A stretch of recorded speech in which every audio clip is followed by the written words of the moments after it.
Hey everyone, welcome along to episode 8 of Let's Do Lunch with Jack and Ben. We're here today, Jack, it's been a proper stressful morning this morning. Let's not beat around the bush. It's been chaos, hasn't it?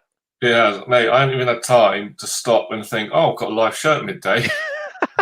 I'm just here. It's like I walked out of a meeting straight into another meeting that I didn't know was happening. Well, I knew, but like, what? Oh, right, okay. Yeah, I had the same this morning. I had to do a webinar, which took an hour and 10 minutes. Then I went downstairs and little man wasn't happy, our newborn. So I just quickly sort of cradled him and was like giving him a little cuddle and getting some smiles out of him. Must have been 5 minutes. Looked at the time and it's 11:30. I've left my porridge in the microwave. I've just had cold porridge. You know it's a bad morning when you eat cold porridge. I'll just put that out there. Oh, mate, ridiculous. Sorry, mate. I'm so sorry. Yeah. I'm going to do a little care package. Yeah. Little trinkets and snacks, things that you don't even need to think about. You know, you don't need to cook them, nothing. We weren't going to talk about this, but I actually really want to. Go on, Jack. If you were sending me a care package right now with a few things that I'd love, what would be in that care package? Okay, it would be. Well, you know me. It would be definitely lots of porridge sachets. Yeah, true. What else? A how to cut your husband's hair or fiance's hair book. Charlotte needs one of those, to be fair to her. I would send you like an absolute boatload of, you know, all the sweets when you go into like a corner shop and they've got like the rack and all the packets and there's like fizzy things and chewy things, Haribos. I'd send you one of every single thing on the pegs there. I'd send you a load of big bags of Cheetos. Yes. And just like a hug in a mug. A hug in a mug. A hot chocolate sachet and a little whiskey miniature so you can have a hot toddy after the show. It was great until you said the word whiskey and then I was out. Well, you tell me what you prefer. Rum? Just vodka? A hot chocolate. Just a hot chocolate. Be fine. Okay. Yeah, don't need to hit. But other than that, mate, you got spot on. I love crap gummy sweets, so that's perfect.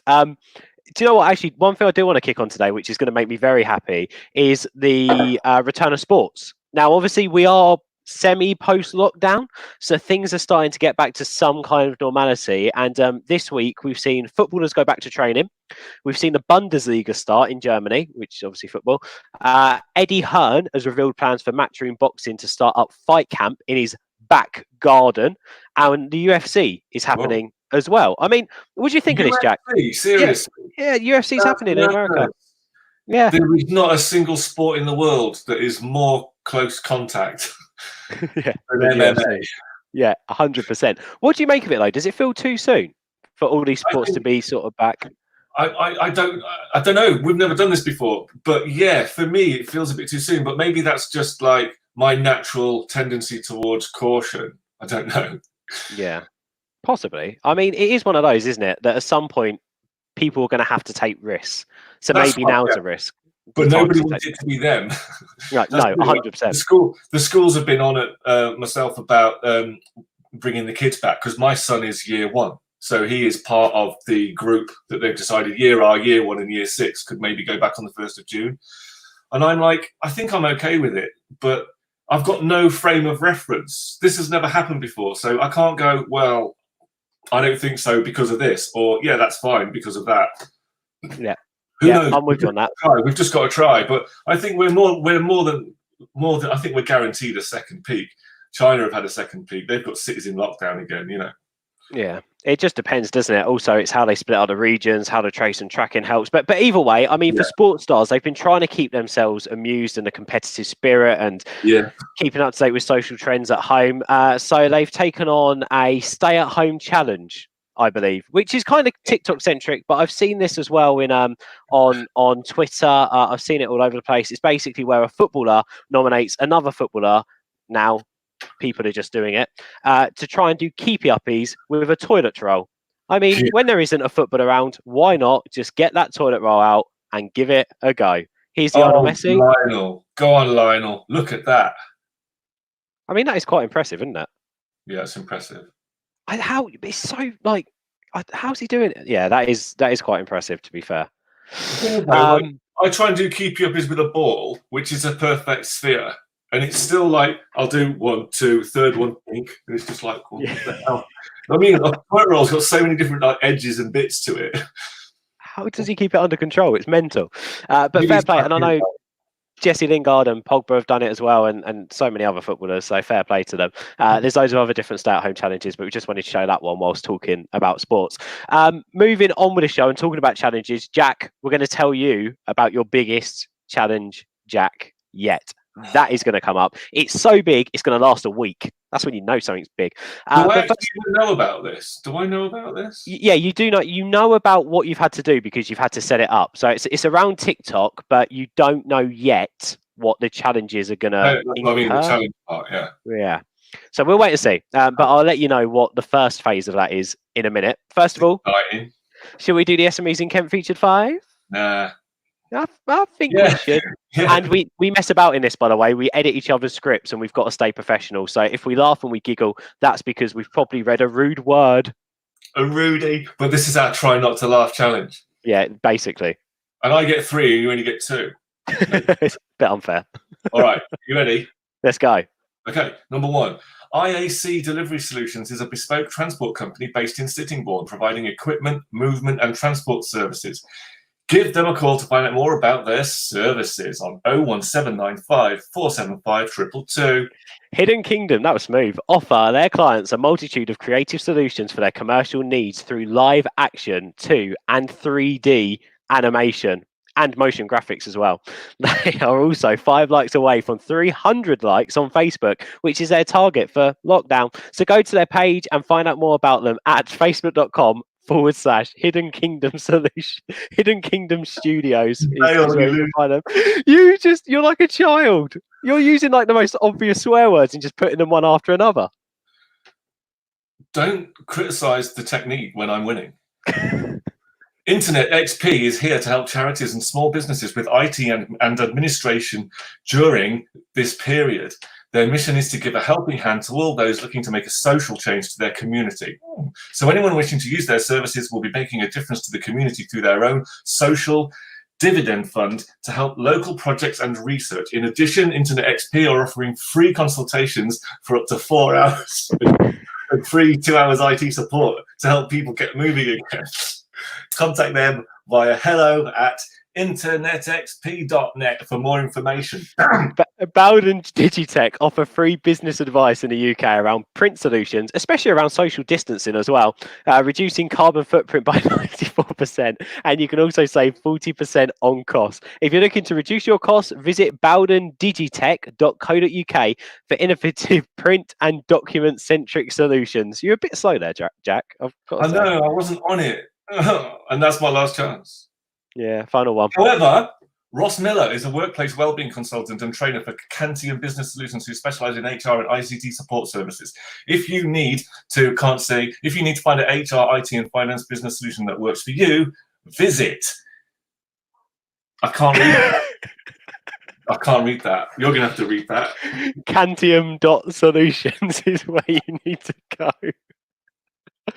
Oh, we're so immature. Today's show is jam-packed. Let me tell you about it. By the way, if you want to be in our featured 5 on Tuesday's show, just join our Facebook group, facebook.com/group/SMEs Kent, and look out for our post where you can tell us more about your lovely business. Right, on the show today, Digital Beans 90-second tip. Today will be from our account manager, Joshua Harvey, on creating Facebook lookalike audiences. If you do ads, if you spend money on campaigns, you need to know how to set up lookalike audiences. They are like a dream come true when it comes to CPC. So stay with us for that. A bit later on, Jon Butt, who is the founder of Fire Protection Online, will be talking e-commerce and about how their business has pivoted during lockdown. And Sasha Morgan-Evans, who's the talent developer director at Fanbytes, who power next generation marketing, will be here talking about TikTok and exactly what Fanbytes are doing right now to make a difference to businesses. But first of all, our biggest challenge, Jack, yet. So, Jack, you know one thing, you've had to make a TikTok account. Yeah, I've made a TikTok account. It's called... Have you done that? It's called Challenge Jack. Is that what it's called? Yeah. I can't believe it was available and I didn't have to add numbers on it, nothing. Challenge Jack, just Challenge Jack. Oh, that's wicked. So if you have a TikTok account, go follow Challenge Jack. because Jack's going to be using that account pretty actively over the next week. There's no voting from the audience for this challenge, Jack, and there won't be for the next week or so. This will all be driven, Jack, by your area of expertise, content production. Content production. Binded by my small knowledge of social media and our guests who are going to be specialists over the coming week. Okay. What we need you to do, A, set up a TikTok account. You've done that. B, your challenge by Thursday's show is to get the Challenge Jack account 100 likes across your video. 1,000 likes across your videos. 1,000 likes across your videos by Thursday. Then today and Tuesday, you'll have a TikTok centered challenge to complete live on the show. So 1,000 likes over the next week on the Challenge Jack account. And today and Tuesday, you're going to have a TikTok centered challenge to do live on the show. How do you feel? I'm all right with that. That's quite fun. That's quite exciting. I think 1,000 is quite a big number. But are you going to like every video I put out? I'm going to try and like every video twice. That's how much I want you to do well on this challenge. Well, then all I need to do is just do 500 videos. Yeah, exactly. Over the next 7 days. How many is that a day? Quick maths. Anyone? 500 divided by 7. It's going to be around the 70, 80 mark, isn't it? Because 7 sevens are 49, so 7 49s are 490. Sorry, I wish I weren't hosting the show with such a smart ass. 70 TikToks, 70 a day. 70 TikToks a day. We'll ask Sasha in a minute if that's recommended or not.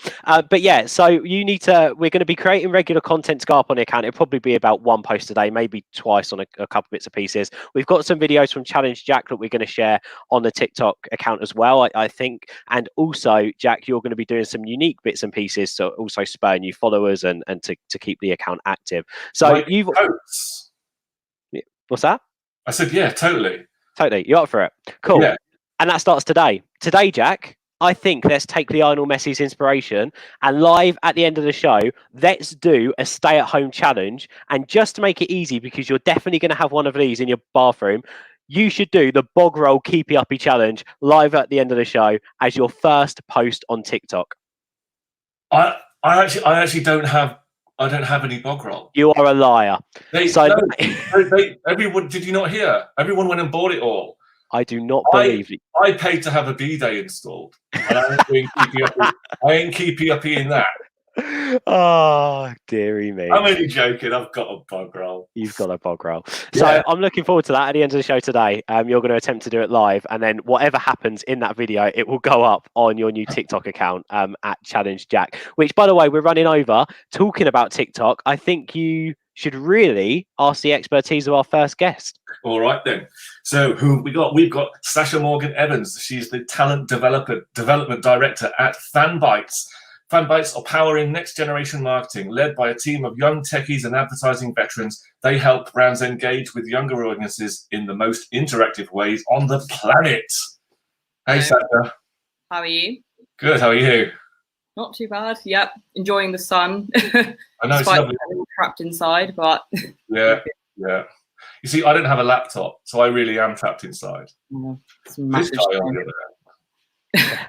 I'm often in the garden at the moment. I've got to admit, watching my daughter on the trampoline. Yeah, it's glorious. Thanks for coming on, Sasha. Yeah, no worries at all. Pleasure being here. Wicked. Could you tell us a little bit about FanBytes and what the company does and so on? Yeah, sure. So FanBytes is a social media marketing company that was founded in 2016 by Tim, Ambrose and Mitch. We started off initially doing Snapchat activations for brands, but we've moved a lot more into TikTok now. We still do Snapchat along with Instagram and a bit of YouTube, but TikToks are big one. But yeah, we worked with hundreds of different brands on various social media marketing campaigns, helping bring brands closer to Gen Z and helping them, because we've noticed a bit of a lot of brands struggle in appealing to Gen Z. They don't quite get it, whereas our team obviously is made up of primarily Gen Z and millennial people. So makes sense. Yeah. So Gen Z is people born since the millennium, is that right? It's around 1995 to, I think it's maybe 2005, like that sort of that window.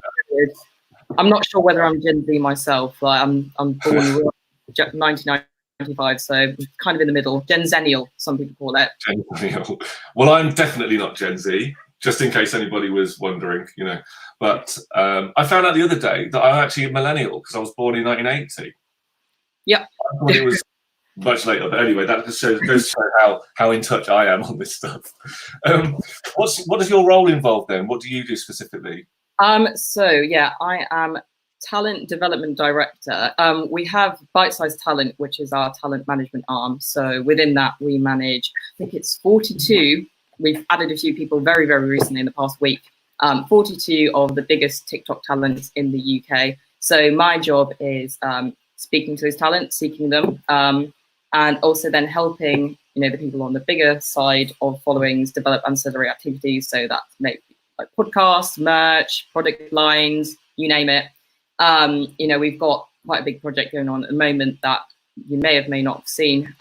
It's the Bite House. We brought together 6 of our big TikTokers into a house to create content on TikTok and YouTube. And it's really fun, really exciting. And we're looking to do a lot more exciting stuff like that down the line. Cool. Is that in any way tying in with your Fan Bites Academy? No, not quite. But the Fan Bites Academy is very, very interesting. It's just basically a source where you can go to find TikTok tips, trends, news, updates that we've compiled through our industry expertise, if you will. Okay. So your TikTok influencers, Mm-hmm. who do you have? Who's your who your top TikTokers?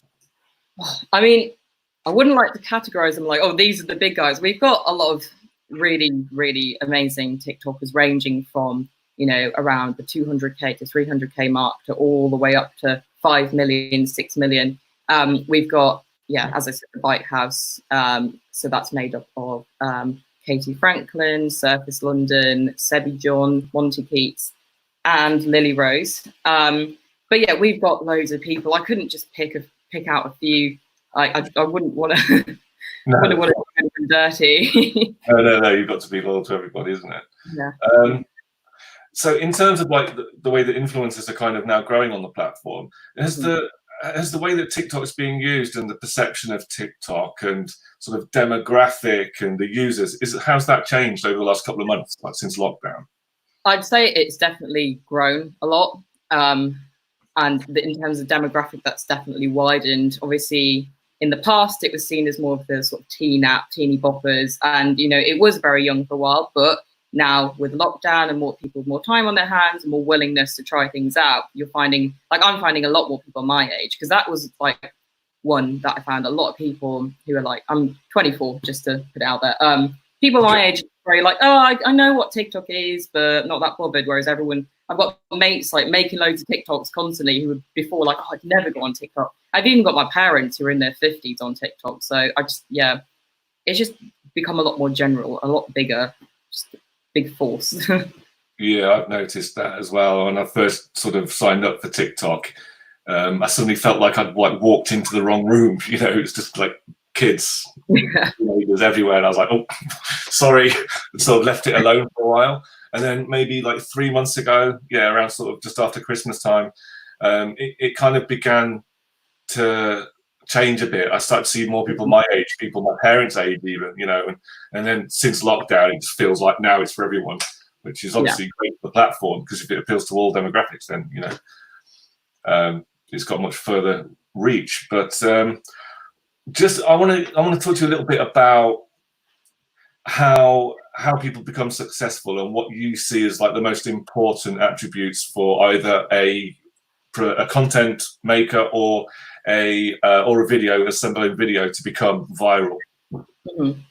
I think it's a matter of, as an individual, for like a person to become like a big TikToker, it's a matter of uniqueness, having that sort of, you know, embracing what your very special thing is, whether that's, you know, there are a lot of people who are conventionally good looking and that's their thing, but there's also a lot of people who are really funny or great at dancing or just very strange. And I think it's embracing that and like channeling it through your content, because TikTok's a different kind of platform than say Instagram, where it's very much like you have to be aesthetically pleasing, and your life is very aesthetically pleasing. Whereas TikTok's like, we welcome all the chaos. So that's the one thing. Definitely just embrace yourself.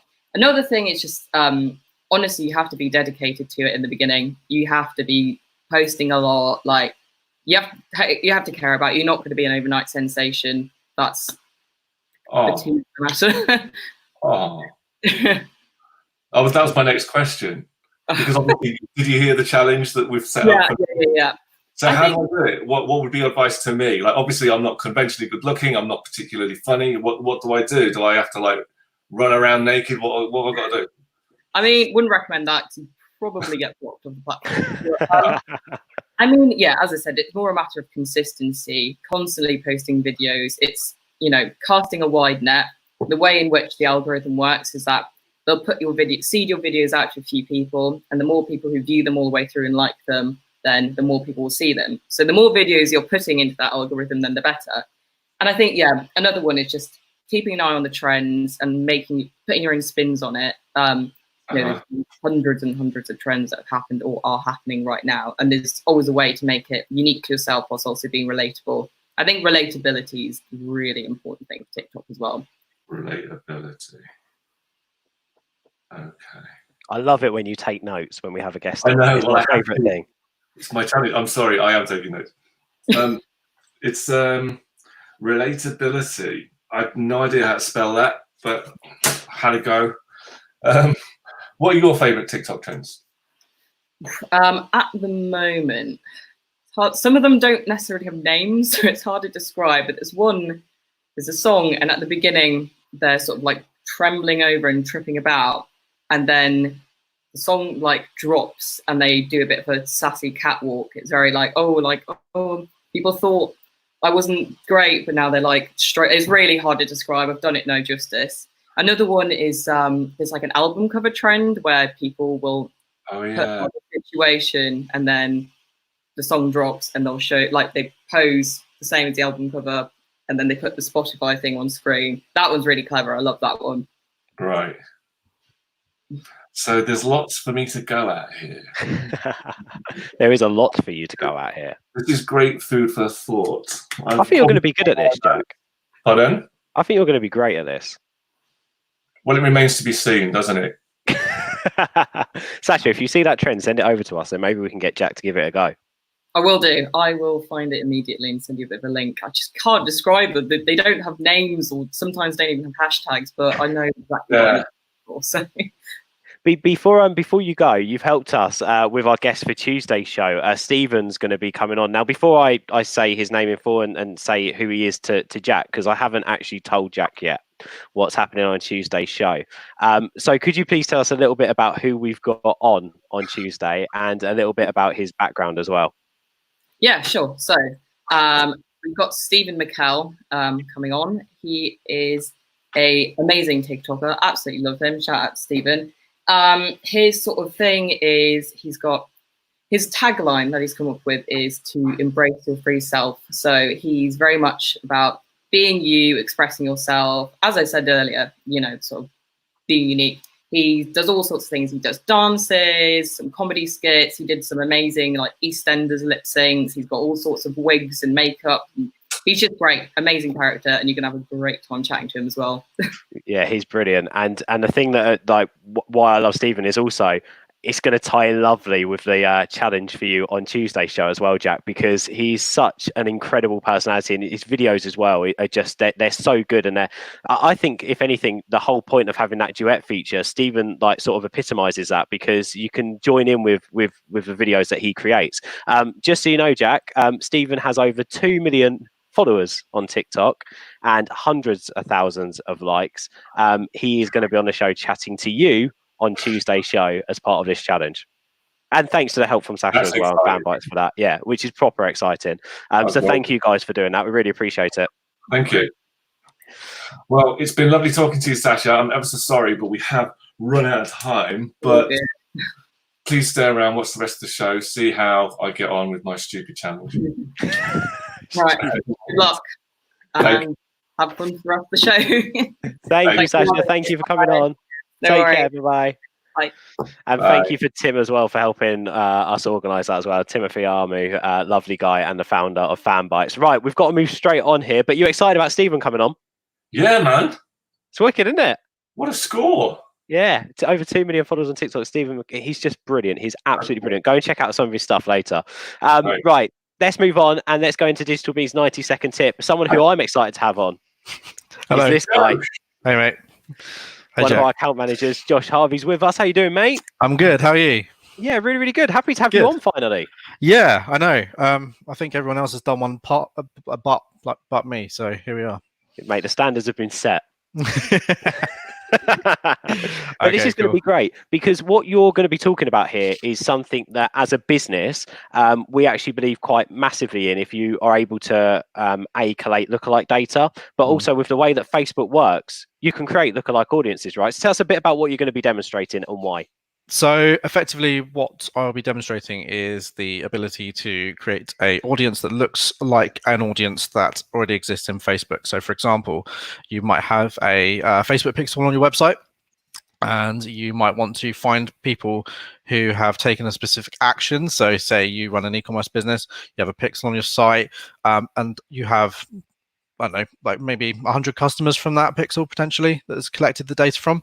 So what you want to do is you want to find people who look like those people, and that can help you increase your conversions through effectively finding people that look similar to the people that have purchased from you. That's amazing. And what sort of impact does this have on like CPCs and ad spend and budget and stuff? So typically it really depends. Typically I've seen lower CPCs as a result of this because the audience is more relevant and you're not bidding against other people necessarily anymore because you're kind of you're asking Facebook to effectively find the audience that you want. Yeah. So yeah, it's a lot more of a cost efficient way we've found with quite a lot of our clients, and also just a very, very well targeted way of doing it and finding the right kind of people, because Facebook's algorithm has definitely improved over time.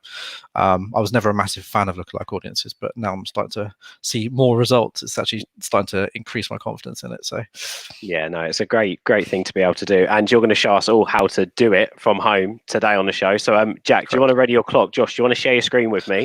I hope this works. I don't know if I gave it permission. 90-second tip. It should work. It didn't work for Roxanna the other day, which is why I'm always for this feature before this feature. But I'm sure we can make it work. Yeah, I'm sure we can. There we are. I think we're here. I can see. Right. Cool. Okay. Jack, I'll move this over to you. Jack will count you down, and then your 90 seconds will begin. Okay, Josh, you ready? Yes, already. 3, and a 2, and a 1, and a... Okay, so what you want to do is you want to go to your business manager in Facebook. So you already have one of these if you have a Facebook pixel set up and a business account set up. And what you want to do is you want to go to your ad account here, up in the section under audiences in the top menu. And then what you can do is you can go to create a lookalike audience straight off the bat if you already have something. So for example, here we have Digital Beans 30 days, for example. So people have visited the Digital Beans website in 30 days. And what we'll do is we'll go and create a lookalike audience of that. So 3 days. There we go. Okay. And then you can select your audience location, United Kingdom, or whatever country you want. And then 1% is basically the degree of how many people you want. So from that, it estimates that we're going to reach about 454,000 people. And then you just create your audience. And job done. There's your lookalike, and then you stick it in your ads. It's literally that simple. It's that simple. Yeah. As long as you've got the data, Facebook does all the hard work for you. So say for instance, obviously, if you don't have the data, then you don't create a lookalike audience, right? You can only create a lookalike audience if you have that data there. Is that right? Yeah. So you need to have data from a Facebook pixel or from a pre-existing audience. So that might be importing email lists, for example, that can ready one up if you don't have pixel data already, but you already have customers. Yeah, and that can really increase your chances of getting conversion through people who are already pretty similar to your business, for example. I was not expecting it to be that easy to do. It really is that easy. It really is. So how do people get a Facebook pixel then? So they can pretty much just log into Facebook Business Manager, and then they can go under their data sources and then create a new data source and build a Facebook pixel. And then they just need to get their web developer to insert it into the head tags, or if they're pretty savvy themselves, then they can do that. And once they're in the head tags, it pretty much kind of tracks the majority of things. You may need some configuration depending on your kind of platform. So with WooCommerce, it's pretty much plug and play. You kind of put your Facebook pixel in, and it will pretty much work for you majority of the time. Sometimes it needs a few tweaks just to make sure that the events, so effectively what happens with a pixel is you get some events. So you might, for example, on an e-commerce site, get like an add to cart, or people who actually purchased, and then it tracks those specific events. And what you can do is you can tie that lookalike audience to those specific events as well. So it really refines that audience. Exactly, yeah. So I could pick an audience that potentially like only looked at the checkout but didn't convert, so didn't make a purchase. And I can make a lookalike audience of people who did that. I'm not sure why I'd want to, but you can do that effectively. That's amazing. Well, thank you for that, Josh. Thank you for coming on with that. Did I do it in 90 seconds? I think I did. You've done it well under 90 seconds. We might have to go back to this. Do you know why we changed it? It was originally the 60-second tip, but Pip moaned that he didn't have long enough. Okay. But since everyone else who's come on that isn't Pip has smashed a tip in about 60 seconds. You did it in 56 seconds. That's pretty impressive, I think, for the amount of 100%. Roxana smashed it in about the same time as well the other day, and Ben was well under too. So that's quite funny. We'll have to tell Pip about that later. We will. Right, we will. Josh, thank you for coming on, mate. Thank you. You're welcome. Out. See you later. Bye, guys. Mate. Bye. Jack, that was so easy. That was so easy. I think I double clicked something. That was so easy. Yeah, man. I mean, go on, carry on. I was going to say, I'm really lame with this stuff, so little tips like that are really handy. Yeah, 100%. And if you're spending money online and you're spending money on ads, that's a great way to improve budget wastage and your CPCs. Just quickly, guys, if you are watching on YouTube, please hit subscribe on our channel. You'll get a notification whenever we go live then. So please hit subscribe, and please thumbs up down there. I always feel weird when I'm doing that. Down there, hit thumbs up, just because we want to know that you're loving what we're doing. So please hit thumbs up and please hit that subscribe button. Right, let's move on to our final guest of the show. I caught up actually with Jon Butt from Fire Protection Online a couple of weeks ago, mainly because they're around the road from us at Lakeview Business Park, and we were just touching base with a few businesses to see how they're getting on during the crisis and during lockdown. Jon is the founder of the company. Jon, thank you for coming on the show. Welcome. Hello. How are you doing? Nice to see you. No, hello. Good. I know for a fact that you've still been, even though obviously lockdown's been in place and a lot of restrictions are happening, obviously at the moment and in the past month and couple of months, but you've still been working. You obviously still have a business to run. So tell us a little bit about Fire Protection Online and a little bit about how you've sort of reacted and you've been running during lockdown. Okay. So one point is that we work. So everyone else is sitting home watching TV. We're working. But so Fire Protection Online started quite a while ago. We are like an Amazon of fire safety gear, and so we sell nationwide from here, and we sell fire extinguishers and all that kind of stuff. And if you can imagine, most of our customers are businesses, and so one day on a Monday, everything was fine. Then that Monday night, the Chancellor said, "We're going to prop up businesses and stump up, or 300 odd billion." And then the next day, everything stopped. Business just flicked a switch, everything stopped. And so I, having spent a couple of hours moaning. By the way, did I spell it wrong when I entered my name? It's not. I think you mentioned your name. Oh, it's Jon. I've only just noticed that. Yeah, I'm not Welsh. I can't spell Jon. Jon. So after feeling sorry for myself for about 5 minutes, and seriously, I mean, so you imagine we've been going for 14 years or something. We have no bank borrowing, no nothing. But and we're extremely well organised as a company, but we're a kind of discounter. And so the one thing I've never considered was having no customers. So we'd covered everything else, but never really thought of the scenario of what happens if you haven't got any customers. And so business was about to would have gone bankrupt. No, with no customers. But then I decided, one of our suppliers said that we were going to start to supply Sanito. I said, please let me in on that. And John, I don't know sorry, if you can still see me. Sorry, no, you cut out slightly so there. We're in and pre-sold. Sorry, John, you cut out slightly. Then we got to where I think you was about to say sanitizer. So, what I said was they decided sanitizer in the UK. They managed to get hold of it. Can you see me? Yeah, I can see you. Yes, we can see you. Yeah, we can see you and hear you now. That's fine. Okay, so we put it up for pre-sale to see what would happen, and sold more than you could shake a stick at, because of course people can't get it. And when we sell stuff, we only sell what we have from stock, and we have free delivery and free next day delivery, and we genuinely, if we say we've got it, we've got it. So I decided to start looking into these products, and quite a while ago started getting hold of all the stuff that because I thought I could figure out what people would need, and we've been busy shipping this out.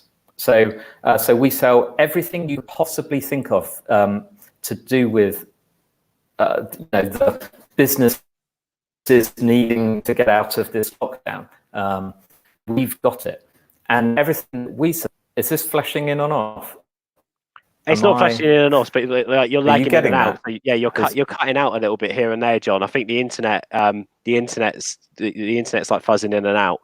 But we are hearing what you're saying, so please carry on. So I think the last bit we got to was when you were mentioning about you've got everything that businesses will need. Yeah.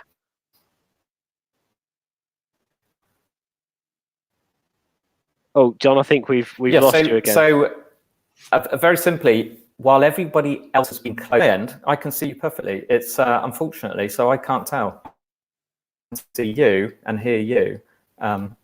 So I do apologise. We're actually, well, if you know Lakesview, but we're on high speed. That's really odd. Usually internet's fine, isn't it? Oh, there we go. Look, we've got you back now. Yeah, I mean, it's interesting. We mentioned there about pivoting businesses. So yeah, you decided to have a look, as you mentioned then, about offering sanitizer and everything businesses could need to get back into the office and get back to work, right?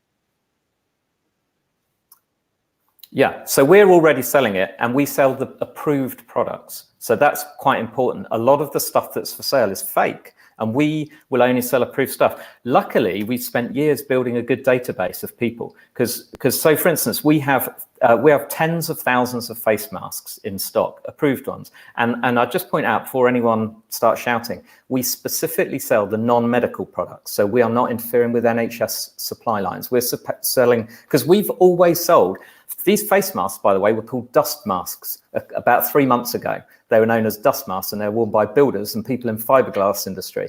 And we apologise about the price, because ones that we were selling for, I looked it up, for £1.04p. We're now having to sell for £4.5 each. It's ridiculous. But it's not ours. We're not making more money. It's what we have to buy them in at. But everything dried up. All our suppliers supply the NHS, so we had to go elsewhere. A lot of people buy online and appears they're not too savvy at buying online, and they buy from overseas. There are ways of buying from overseas, but you still have to be careful. But we've been acquiring all this stuff, and all the things you can't get, we've either got or have it on the way right now. So as an example, just before the show, I just ordered 1,000 of these forehead thermometers. The non-contact things. Wow. And it's hard to get those, but the company I bought them from are the people that invented them in China. They've invented them back in the SARS thing, so they're pretty good. But they'll be on a plane, and they'll be here in a week or so. It's not easy. And I think, as I mentioned to you before, at the same time, I happen to run a coffee subscription. So yeah. So it's all going on. I mean, you've got it all, everything happening as a business founder. Can I just, obviously you mentioned there, and I think like there's some advice that businesses can take from this, John, especially post-lockdown and post-pandemic when it comes to coming up with business strategies. Obviously, it's taken you a number of years to build a database of clients and to have clients and have those people there. Obviously, if you hadn't done that right now and you decided to pivot your business, you'd have to sell those products in a completely different way to what you're having to now. You've got a database of people. So how important is it to start planning to pivot and to plan to have that secondary, so to speak, database of people to advertise your business to, or a secondary conversion, as we say in the business? Well, so one important thing, you will have told people in the past about email lists and so on. Everyone goes on about email lists, but no one knows actually what to do with them. They build up lists of things and then they've never sent an email. We have sent emails. We don't spam people. We unsubscribe people. If they haven't responded in 3 months, we clean them off our list, so we keep it nice and clean. But we've kept in touch with our customers. And over the years, we've always done what we say we do. So we have trust. People forget about that thing. We've built trust. So if you're going to start tomorrow, it's going to take you a while to build that up. So when we say we've got stuff, people buy from us because they know we're good for it. But pivoting is a common thing at the moment. If you think we've only slightly pivoted, we still supply commercial industrial supplies to businesses. And I might add, by the way, when I say to businesses, I've even had some friends contact me and say, can I buy stuff, even though we're not a business? We'll take anyone's money, people. Money's all the same. But we're, it wasn't so much a big pivot. It was just it's supply and demand, getting the things that people want and doing it in an Amazon style, as in having it in stock, actually sending it out immediately, having free delivery. I mean, a free delivery is, you can imagine, expensive. So one of our suppliers was Royal Mail. As soon as their deliveries slowed up, we dropped them and everything goes out DHL, and they come here every single day and everything goes out. But so we back up what we say by doing what we say we do. And that's important. So you think we haven't pivoted that far. Our customer base we still sell the old stuff, we still sell fire extinguishers and so on. And although it's a bit unusual to say, oh, do I buy a face mask from a company called Fire Protection Online? We've always sold in PPE. I mean, if you have a look in our store, all our PPE is orange and yellow. It's in fact, we got to do a load of new SEO. Now they've changed the meaning of PPE. It's a bit annoying, but we've spent years trying to build that up. So we supply hard hats and and safety boots and stuff was PPE again about 3 months ago. But so our pivot. So a lot of people, when they're thinking of pivoting, they are thinking of completely changing the business. If you do that, your customer base will think, what happened? If you haven't, unless you're one of these really social people who has that kind of personal touch with your customer base. So you can't 1 second be selling, I don't know, digital downloads, PDFs and stuff, and the next minute get a bunch of face masks and try and sell them, because then you'll be rank spammer. It's all relative, isn't it, John? Like, the product's still relative, and it's all within what you do. I mean, also, obviously, you're an e-commerce store as well. So, sort of, when it comes to traction to the website, and when it comes to sort of that online presence, that online store, how has it all been? How have you seen, so to speak, the sales and everything during lockdown? So as I said, at the very beginning of normal products, it just crashed and burned. We couldn't have survived. It was so it was a case of, what do we tell suppliers? We can't pay them. And we're not that kind of business. What do we do? But if you've seen on the TV, the film The Martian. Yes. Mark Watney sits there and he says, I'm going to science the heck out of this. It's a similar thing. He's left on Mars. What's he going to do? Give up and curl up and die? And a lot of people, I think, are curling up and dying. Some of us, it's, when it hits the fan, it's time to get to work. So I get to work, and as soon as the sales start coming in, then I can buy more stuff. But the problem is now we have to buy it. We have to pay it all up front. There's no credit. No one's giving anyone credit. So we have to buy it. So you have to be really careful. So you can't just go all out. And so we're quite, we can adapt quite quickly. So I can put a product on the website overnight, see if it sells the next day, and then buy more of it in.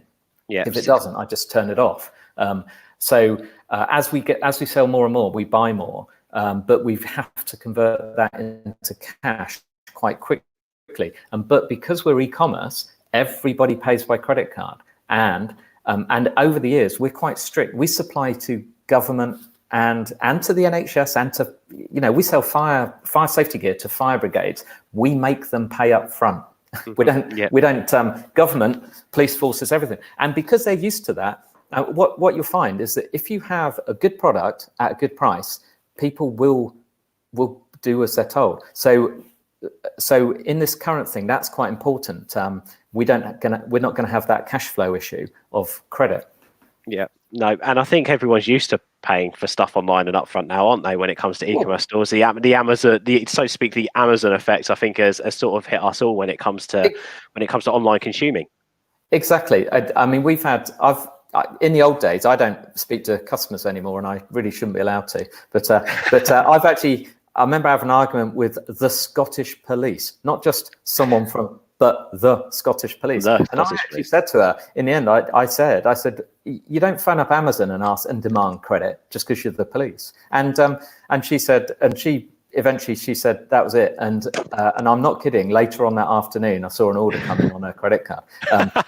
But if we have the thing you want and our price is way cheaper than anyone else, you know, the credit card gives you credit. So I think a lot of businesses will now see how they wish they had gone on to e-commerce earlier. And when I say a lot of them are on e-commerce, but I mean properly, this, you know, a lot of people are playing. You can't just phone up the local web company and say, hey, can you build me an e-commerce website? They've never sold a thing in their life online. They can design one, but they haven't got a clue how to make it work. So we've done this for years. And I personally have been selling online for since, I don't know, the 1800s, since when computers were made of wood. Well, we've been having those conversations quite a lot, because obviously Digital Beans is part of a bigger umbrella of companies, which includes 3 e-commerce brands. So when it comes to creating websites and selling products online, you know, as a marketing agency and as a WordPress development company, we sort of have those boxes ticked. But you're right, in terms of having those conversations with people, they don't know where to start and they don't know where to end with it. And you're right, and it's especially the brick and mortar stores, and it's definitely the high street stores now that are going to have to take note of this. I really want to go into more detail with you, John, but we're absolutely running out of time, which is a pain. We're going to have to go more in depth one day and record a longer show, because we could hit on so much more. As you say, many years in the industry, there's a lot of knowledge there that I'm sure we could spread to a number of e-commerce owners and businesses out there who are having to make that transition at the moment to digital. Yes, and unfortunately, I've been online for a long time and do quite well with it. And as anyone will tell you, you'll struggle to stop me talking.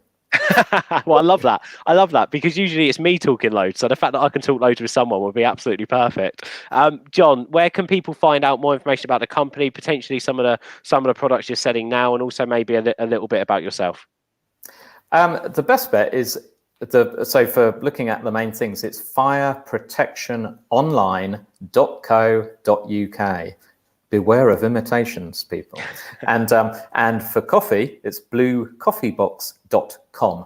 Now, so you can see that those two things are completely unrelated, completely different, and they have a completely different approach. It's not just a one, you know, it's like TV and stuff. It's different. You know, it's not everything's different. It has to be very specific to the audience. John, you're not just sanitizing the world, you're fueling the world as well. Look at that. It is protecting them. Yes. Protecting them. It's funny where we were joking about being essential workers, and you know, hats off to everyone who works you know, in the NHS and is actually doing the hard work, but and all the drivers and everyone else. But honestly, without coffee, our MD Pip would nod to that. I reckon he's watching this now and nodding along to it at home. John, thank you so much for coming on, and we'll speak to you again soon. Look forward to it. Thank you, John. Thank you. Brilliant guest. Jack, what an amazing guest John was. Yeah, man, really good. Love it. I know you ran off there. Sorry, I missed your little message that you put in the chat. You were getting ready. So as part of Jack, the bigger picture, let me tell you if you missed it, challenge Jack, hit subscribe, because you don't want to miss this over the next week. This is Jack's biggest challenge yet. There's no voting from the audience. This is all going to be driven by Jack's area of expertise, which is content production. It's going to be binded by my small knowledge of social media and our guests, who are absolute experts in the field of TikTok over the next week. Today we had Sasha on from Fanbytes giving Jack some advice. So Jack's challenge is on his new TikTok account, Challenge Jack. He needs to get 1,000 likes on the account across his videos within a week. So that's by next Thursday's show. Then today and Tuesday, Jack will have to do live on the show TikTok centered challenges, and he'll complete them live at the end of the show. Today, Jack is going to attempt a stay-at-home challenge live, which is going to be the first video on the Challenge Jack account. Go give him a follow. Make sure you like this video once it's up. And this stay-at-home challenge is going to be toilet roll keepy uppies, because Messi's done it, so Jack can do it. Mate, yeah, you're going to smash it. What can I say? I mean, there's no way I could ever compete with Messi, obviously, but I'm going to do the very best that I can. Go on. What do you reckon? How many do you reckon you're going to be able to do? 3. That's a big target. Well, Jack, I'm going to count you down and put it over to you. Obviously, you need to. So you're going to talk us through like when you're starting the video and stuff and bits and pieces like that. So 3, 2, 1, Jack, smash it. All right. So here we go. I'm starting my first ever TikTok here on Challenge Jack. Toilet roll challenge. Here we go. You ready? Oh, that was 5. That was just 5. 5 isn't bad. 5, yeah. I mean, Messi done about 100, but 5 isn't bad. You're not a professional footballer. That's true. I don't think he did 100, but I think your little lad, your little lad should give this a go, and we'll see how many he can do compared to what you just done, because he loves playing football, doesn't he? Yeah, maybe I'll give you a go. See what happens. Well, Jack's going to put that video up now. Jack, one more time. Where's the TikTok account at?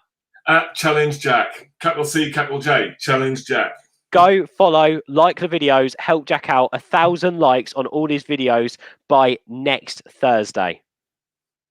I think you're going to do it. I'm just going to put out so much content that I almost can't fail. And users, as obviously Sasha just said, which people will be able to watch back after the show's finished. Hit subscribe, by the way. Keep saying it. Hit subscribe. Hit subscribe. We want to get to 100. You know, just lots of content. Using all the trends, the hashtags, a lot, mate. You're going to get there. You're going to smash it. Yeah, let's give it a go, man. So on Tuesday's show next week, after an amazing bank holiday weekend, Stephen McKell, TikTok influencer, is going to be on this show. Over 2 million followers. He is going to be here on the show tomorrow, and Jack is going to have a TikTok themed challenge to take on while Stephen's going to be sat here watching him.